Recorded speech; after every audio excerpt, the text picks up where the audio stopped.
England के ये 5 खिलाड़ी बनेंगे भारत के लिए सबसे बड़ा खतरा। आपने बिल्कुल सही सुना।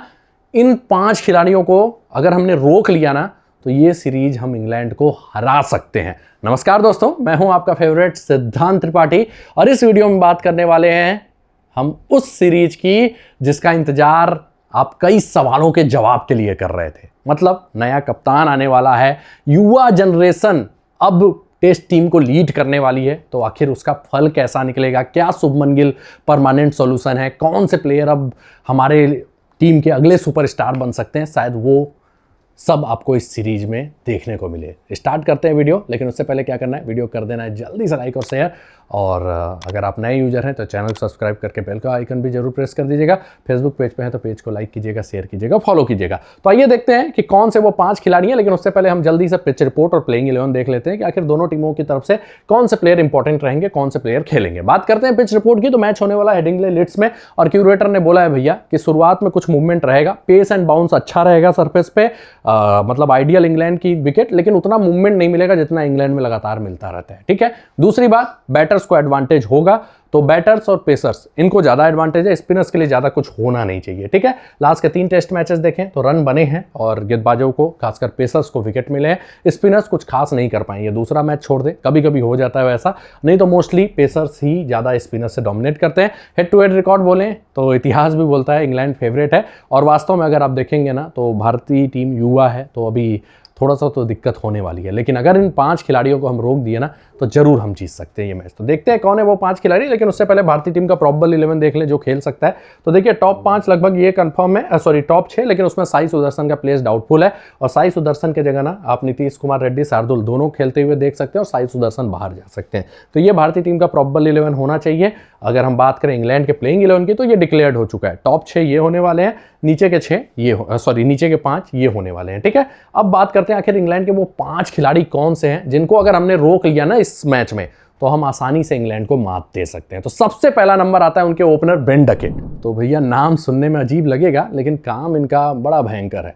अटैक कर देते हैं शुरुआत में ही, और अगर आपके पेस अटैक को शुरुआत में ही कोई तोड़ के रख देना तो फिर टीम का मनोबल डाउन हो जाता है। और बेन डकेट वही काम इंग्लैंड के लिए करते हैं। और सबसे बड़ी बात, ये बल्ला भाजने वाले प्लेयर नहीं है।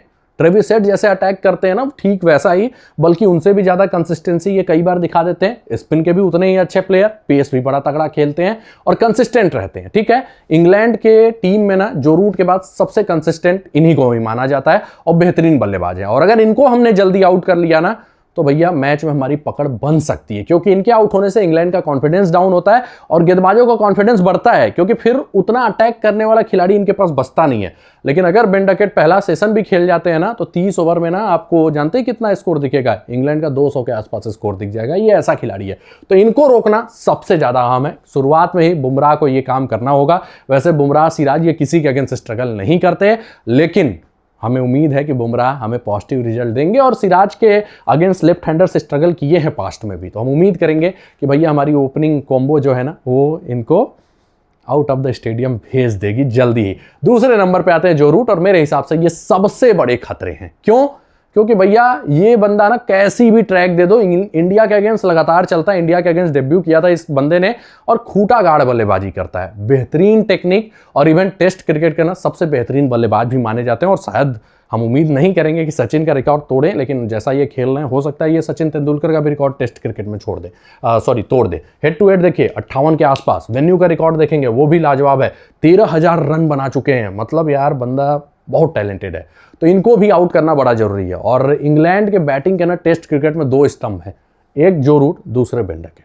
तो इन दोनों को जल्दी निपटाना पड़ेगा। और जिस हिसाब से भारत के पास लेफ्ट हैंडर्स है ना, ये बॉलिंग भी कर सकते हैं, तो बहुत ही इंपॉर्टेंट है इंग्लैंड के लिए और हमारे लिए भी, क्योंकि इनका विकेट हमें जल्दी चटकाना पड़ेगा। तीसरे खतरे हैं क्रिस ओक्स। वैसे तो टेस्ट में इनका रिकॉर्ड बहुत खास नहीं दिखाई देगा, लेकिन जब बात आती है घरेलू सरजमी की ना तो ओक्स मैच विनर बन जाते हैं। इवन ये इंग्लैंड में ना जेम्स एंडरसन और स्टुअर्ट ब्रॉड से भी बड़े मैच विनर हैं। और कुछ समय पहले तक इनका स्ट्राइक रेट पर विकेट लेने का ना सबसे तगड़ा था इंग्लैंड में। तो भैया ये बंदा बल्ले से भी काम करता है और मूवमेंट मिला ना तो शुरुआत में ही साफ कर देता है टॉप ऑर्डर को।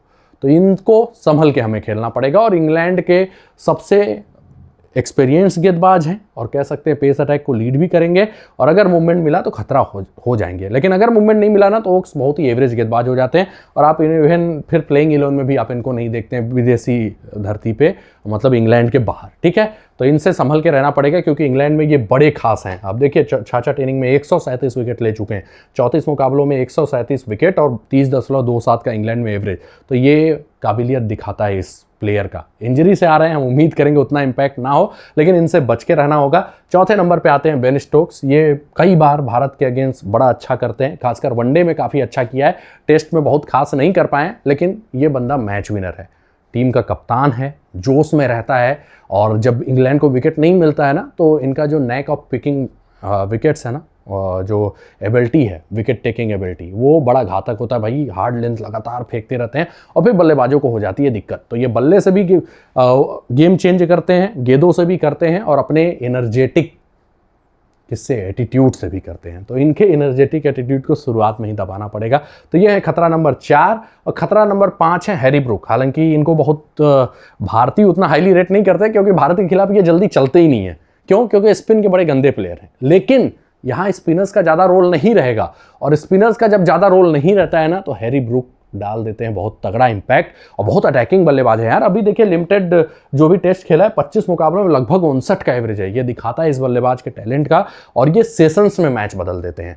तो इन 5 खिलाड़ियों को ना कंट्रोल करना पड़ेगा हमें। अगर इन 5 को हमने रोक दिया ना तो ये मैच जीतने से हमें कोई नहीं रोक सकता। आपके हिसाब से जो खतरे हैं वो कमेंट करके बताइएगा, लेकिन मेरे हिसाब से यही 5 सबसे बड़े खतरे हैं as per analysis, as per match situation, as per their home conditions. मिलते हैं अगले वीडियो में कुछ नए अपडेट के साथ। वीडियो को लाइक और शेयर जरूर कर दीजिएगा। धन्यवाद। जय हिंद, जय भारत।